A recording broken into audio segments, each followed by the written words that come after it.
Maqaa Abbaa kan Ilmaa kan Hafuura Qulqulluu Waaqa tokkotti ni amanna. Ameen. Kabajamootaa fi jaallatamoota maatiiwwan Waaqayyoo.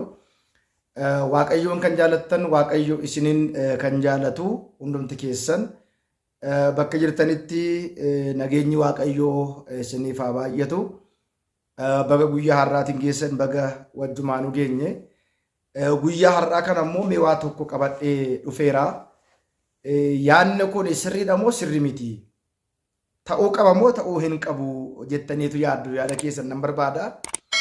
Innis maalidha? Biyyi keenya Itoophiyaan biyya sabaa fi sablammiin hedduun keessa jiraatuu fi qooqni hedduun keessatti dubbatamu aadaa fi duudhaan garaagaraa hedduun keessa jirudha. Inni biraan immoo amantoonni hedduun biyya keessa jiraatanii biyyi keenya Itoophiyaan egaa akkuma seeraa fi akka heeraa mootummaa biyya keenyaatti yookiin immoo akka seera biyya keenyaatti namni kamiyyuu amantaa barbaade na fayyada naaf ta'a jedhe waaqessuu danda'u keessadha kan jiru jechaadha. Maaliif amantaa kana hin fudhanne? Maaliif amantaa kana hin amanne? Amantaa isa kana amanii isa kana dhiisi jedhee qaamni dirqiisuu qabu tokko illee hin jiru. Amma iddoo tokko tokkotti biyya keenya keessatti kan kootu caalaa wantoonni garaagaraa ta'eewwan garaagaraa yoo uumaman iyyuu namni kamiyyuu aadaa walii kabajee, duudhaa walii kabajee, amantaa walii kabajee, qooqa walii kabajee biyya kana keessa akka jiraatudha. Seerri biyya kanaa tumamee kan jiru. Garuu wantoota bakka tokko tokkotti agarru immoo waan kanarraati adda ta'e faallaa ta'e amantaan waaqessu malee waaqessuu hin dandeessu. Wanta ani jaaladhe malee jaalachuu hin dandeessu. Kan koo malee kan kee jiraachuu hin malu. Wanti jedhu waan argamaa jiru walitti fakkaata.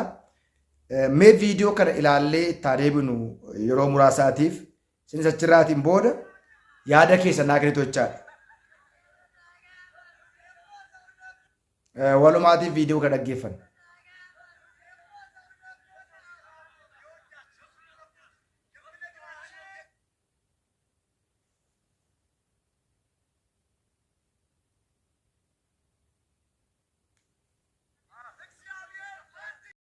እግዚአብሔር አንድያ ልጁን እስኪሰጥ ድረስ ዓለሙን እንዲወዷል ይላል። ዓለም በልጁ እንዲድን ነው እንጂ በዓለም እንዲፈርድ እግዚአብሔር አንድያ ልጁን አላከው። ወንድሞቼ ሆይ ንስሐ እንግባ።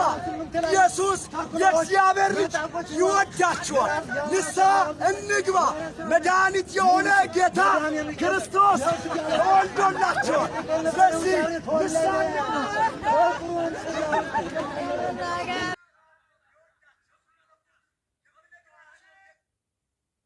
viidiyoo kana akkuma agartanii fi akkuma dhageessan anamma isa kana akkuma beekamu erga seerri biyyichaa eeyyamee fi inni waan barbaade ba'ee haa dubbatu, waan barbaade haa jedhu,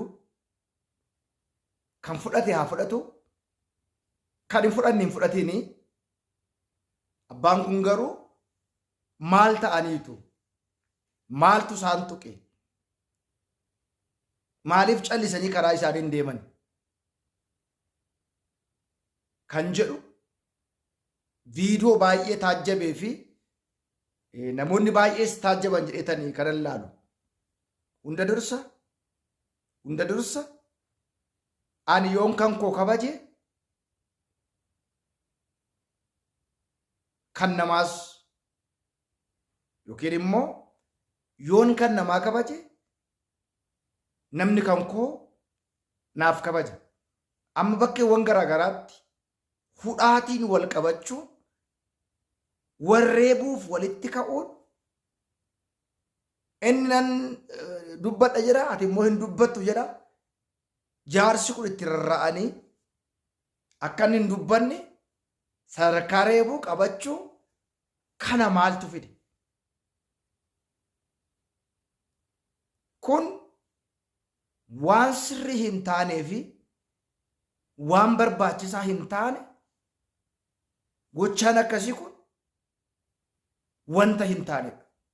Kana qofaa miti namoota baay'ee hudhannoon qabachuu amma ga'anitti reebuu amma ga'anitti yoo dandeenye nuti manni kiristaanaa keenya lallaba waltajjii hin qabdu. Kana jechuun gabaa keessatti bakkuma agarretti maqaan waaqayyoo kabajaan waamama, maqaan waaqayyoo bakka itti waamamu, bakka itti waaqeffatu qaba. Kanaafidha manni kiristaanaa kan inni barbaachise. Lafuma agarreetti akkuma barbaanne maqaa isaa hin waamnu, waa'ee isaa hin lallabnu. Haa ta'u malee garuu abbaan kun hin dubbatiin tasuma dhiisi waan kana.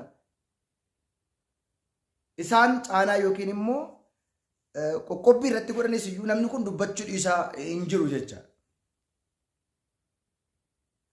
Isaan karaa isaanii deemuu inni kun immoo hin lallabaa. Kan isa dhaga'u kan isa hordofu yoo jiraate maaliif hin callisne? Maaliif hin dhiisne?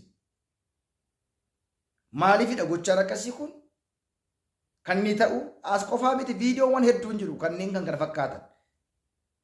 Warreebuuf walitti ka'uun wal hudhachuun kun lakki dhaabii anin dhaabuu dubbadhuu hin dubbatii nan dubbadhaa hin dubbattu irratti namoonni yeroo wal falmanii fi gochaa akkasii kana yeroo isaanii raawwatan namoota baay'ee argaa jirra maatiiwwan waaqayyo. Wanti akkasii kun tasuma waan hin taaneefi ana malee jiraachuu hin qabu biyya kana keessa.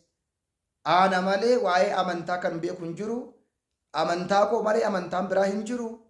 Amantaan qabadhe malee amantaa biraa biyya kana keessatti argamuu hin qabu. Inni jedhamu kun baay'ee rakkoo fi biyya keenyattis gara hin taanetti kan fudhatuu fi wal dandeenye wal kabajne wal safeeffanne abbaan fedhe waan barbaade haa jedhu callisnee bira darbuudha. Mirga walitti buudhiisne qaamni nageenya eegsisu, qaamni dhimma kana dhorkuu danda'u, eeyyamuu danda'u callisee amma laaletti nuti immoo bira dabarree sadarkaa wal lolu, sadarkaa wal dha'u, sadarkaa warreebuutti ga'uun keenya kun sirrii fi sirrii kan hin taane ta'uusaa beekne waan akkasiirraati gara fuuldaatti otoo of qusanne wanta nu waaqesse sanatti amanee jiraachuu qulqullichi Phaawulos itti leeyya'u wanta nu waaqesse nan beeka jedhee akkuma dubbate abbaa waan barbaade haa jedhu. Waan barbaades jechuu danda'a. Akka barbaadetti bakka barbaadetti waan barbaade jechuu danda'a. Waa'ee amantaasaa keessa koo inni jiru ani kanan amane garuu wanta amane wanta qabuutiif nama namaan waamamu harkifamu otoo hin ta'in keessa koo wanta amane sana qabadhee kanatti jiraadhu ta'uusaa beekame wanta akkasii kun sirrii akka hin taane beekamuunsaa dirqama ta'a jechaadha. Dirqama ta'a wanta akkasii kun waan fudhatama hin qabnee fi wanta gaarii hin taane waan ta'eetii fi wanti kun sirrii miti. Abbooliin keenya gochaa akkasii godhan kun sirrii akka hin taanee fi reebichaati, lolaati, wanti dhufu kan hin jirre ta'uusaa yoo dandeenye barsiisuudha. Amantoota keenya barsiifannee gara keenyatti fidachuu malee lolaatiin mo'achuu, lolaatiin dubbii dhowwuu, lallaba dhowwina jennee ka'uun kun waan seerarraa hin jirree fi waan fokkisaa ta'ee fi wanta qaanii ta'edha. Waan ta'eetiif gara fuulduraatti kun baramuu hin qabuu fi sirrachuu kan malu.